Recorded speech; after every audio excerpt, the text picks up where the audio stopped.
Hello students. This is Naresh Sharma once again. आपके सामने मैं फिर हाजिर हूँ। MCQ on motion part 3। हमने इससे पहले 2 MCQs के वीडियोस देख लिए हैं। तो आइए आज हम इसका एक और MCQs हम करेंगे मोशन के ऊपर। उसके बाद हम लोग नेक्स्ट वीडियो में फिर नए टॉपिक की तरफ पढ़ेंगे। आई होप आप लोग सब रेडी हो। 10 क्वेश्चंस होंगे एज यूजुअल और आपको अपना अपना स्कोर काउंट करना है। Let us move on to the first question. So the first question is, what does the slope of distance time graph give? हमने पिछले वीडियोस में बात की थी। ये ग्राफ आप देख सकते हैं, यहाँ पे ग्राफ बना हुआ है। ये ग्राफ किस किस के बीच में बना हुआ है? ये ग्राफ बना हुआ है डिस्टेंस और टाइम के बीच में, और ये स्ट्रेट लाइन है। मैंने आपको बताया था कि जब भी आप डिस्टेंस टाइम ग्राफ की स्लोप निकालेंगे तो स्लोप क्या होती है? बट स्लोप आपको पता होना चाहिए। स्लोप का मतलब होता है कि आप इसके ऊपर कोई भी 2 पॉइंट ले लीजिए। मैंने ये 2 पॉइंट ले लिए, इसको ऐसे ज्वाइन कर दीजिए, इसको ऐसे ज्वाइन कर दीजिए। तो दिस बटा दिस, ये होती है slope, Y axis divided by the X axis.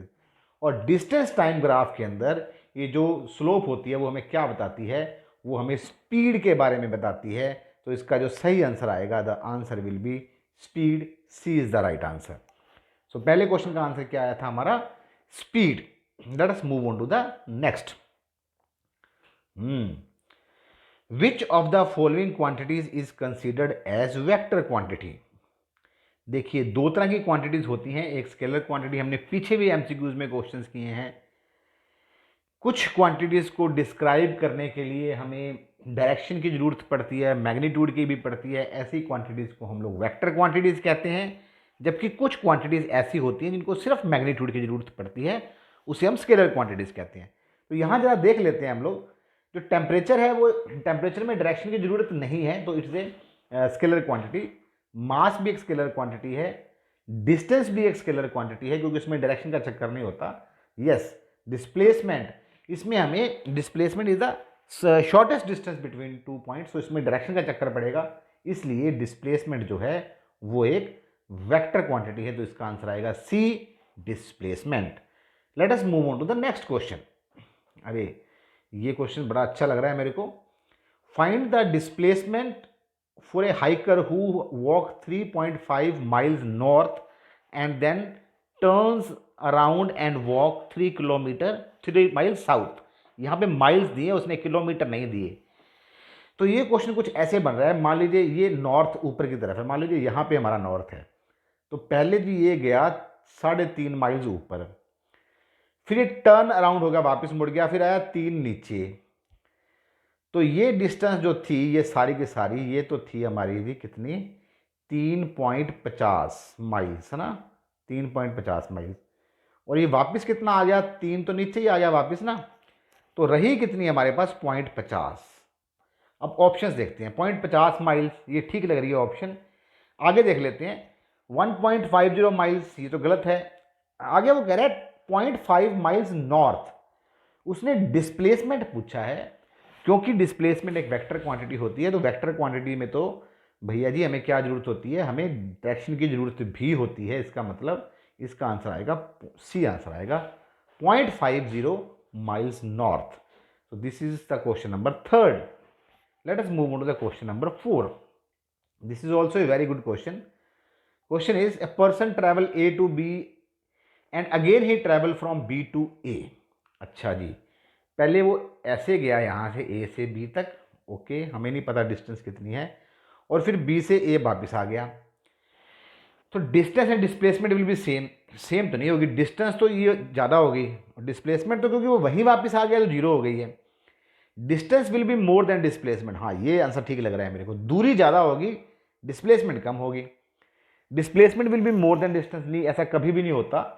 Displacement कभी भी डिस्टेंस से ज़्यादा नहीं हो सकती, उसके बराबर हो सकती है या उससे कम होती है। आइदर डिस्टेंस विल बी मोर और डिस्प्लेसमेंट विल बी मोर, या तो डिस्टेंस ज़्यादा होगी या डिस्प्लेसमेंट। यहाँ पे ये क्वेश्चन ये अभी सही नहीं है। इसका मतलब हमारा जो सही आंसर है वो क्या है? Distance will be more. B is the right answer. ये हमारा बिल्कुल सही आंसर है। So let us move on to the next question. The motion of a freely falling body और एन ऑब्जेक्ट इज इन अच्छा, इसने ऑप्शन पूछा है वो कि बॉडी नीचे गिर रही है ऐसे।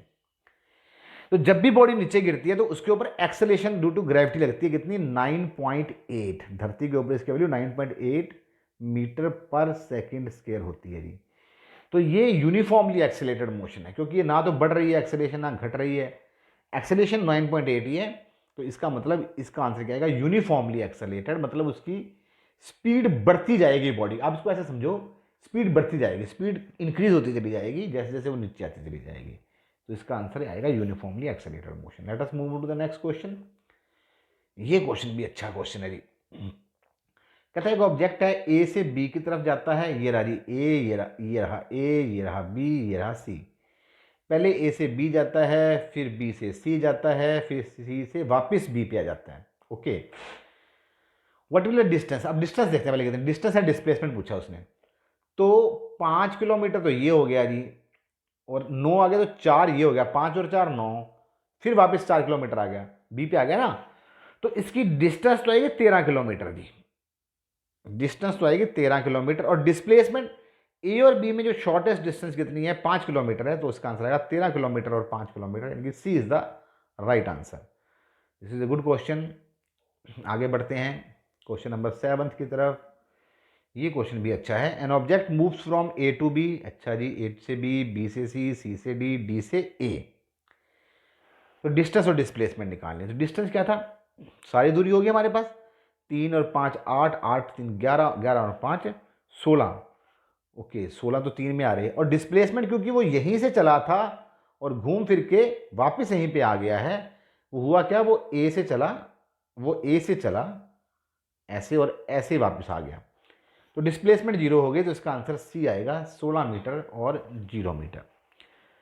सो this is the question number, ये हमारा 7th क्वेश्चन था। Let us move to the question number. ये क्वेश्चन बहुत अच्छा है ये कहता है जी ऐसे एक ऑब्जेक्ट जा रहा है ए से B C D E F, यहां तक पहुंचा वो, डिस्प्लेसमेंट निकालनी है। This is a good question.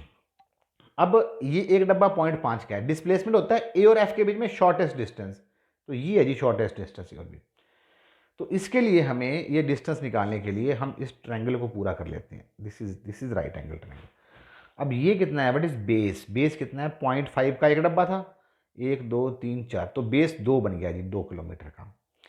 और ये डब्बे कितने हैं हमारे पास, 3 डब्बे हैं, तो ये बन गया 1.5। तो आपको पता है हाइपोटेन्यूज का स्क्वायर, हमें ये निकालना है, हाइपोटेन्यूज का स्क्वायर किसके बराबर होता है, हाइपोटेन्यूज पाइथागोरस थ्योरम के हिसाब से बेस का स्क्वायर 2 का स्क्वायर 4 होता है, प्लस 1.5 का स्क्वायर 2.25 होता है।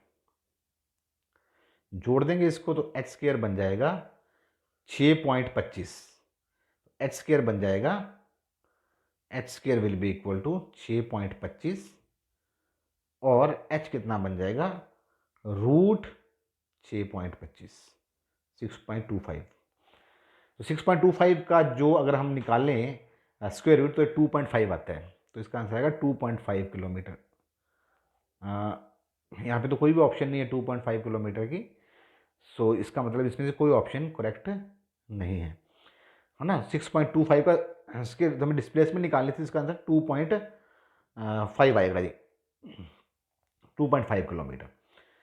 सो यहाँ पे कोई ऑप्शन नहीं है, शायद ऑप्शन लिखने में गड़बड़ हो गई। 6.25 किलोमीटर, इसमें से कोई ऑप्शन नन ऑफ दिस, इसका आंसर नन ऑफ दिस आएगा जी। Right, let us move to the next question, question number 9। A runner travel around rectangle track with length 50 metre and width 20 metre. ऐसे भागता है जी वो एक रनर, ऐसे है, 50 मीटर का तो लंबाई है, 20 मीटर इसकी चौड़ाई है। 2 चक्कर काटता है यहाँ से, डिस्टेंस और डिस्प्लेसमेंट निकालनी है। तो डिस्टेंस देखो पहले देखते हैं एक बार में कितना करता है वो, 50 70 120 140, एक चक्कर में 140 मीटर डिस्टेंस कवर कर लेता है। तो 2 चक्कर में कितना करेगा, 280, तो डिस्टेंस 280 आएगी। और क्योंकि यहीं से चला था और यहीं पे वापस आ गया, तो डिस्प्लेसमेंट 0 होगी। इसका मतलब इसका जो आंसर आने वाला है, the answer will be D, 280 and 0। So let us move on to the next question, last question है जी, ये भी अच्छा क्वेश्चन है। क्वेश्चन पढ़ लेते हैं जी। A car speedometer read 10 kilometre at the start of a trip and 10 at the end. शुरू में उसके ऊपर 10 लिखा हुआ था, फिर 10 है। ट्रिप का मतलब होता है वापस आ जाना जहाँ पे जाके। डिस्टेंस और डिस्प्लेसमेंट निकालनी है, तो डिस्प्लेसमेंट तो डेफिनेटली 0 आएगी, और डिस्टेंस कितनी हुई फिर 10,500 शुरू में लिखा हुआ था, 10,700 एंड में लिखा हुआ है, तो कितना उसने डिस्टेंस कवर किया 200। तो इसका आंसर आएगा जी 200। ये इसका आंसर आएगा जी। So this is all about जी, हमारा आज का ये लेक्चर ख़त्म होता है यहीं पे। आई होप आप लोगों ने इन्जॉय किया होगा। सो मोशन के ऊपर हमने टोटल 6 लेक्चर्स हो गए हमारे, 3 हमने डिस्कशंस किए, 3 हमने एमसीक्यूज़ किए। आप पुराने वीडियोस पे जाके देख सकते हो उनको। कल हम लोग नए चैप्टर के साथ, नए टॉपिक के साथ मिलेंगे। पहले टॉपिक करेंगे, फिर एमसीक्यूज़ करेंगे, ताकि आपका कॉन्सेप्ट भी क्लियर हो जाए और साथ में आपको तैयारी भी आपकी हो जाए। So thank you very much, stay tuned, bye bye.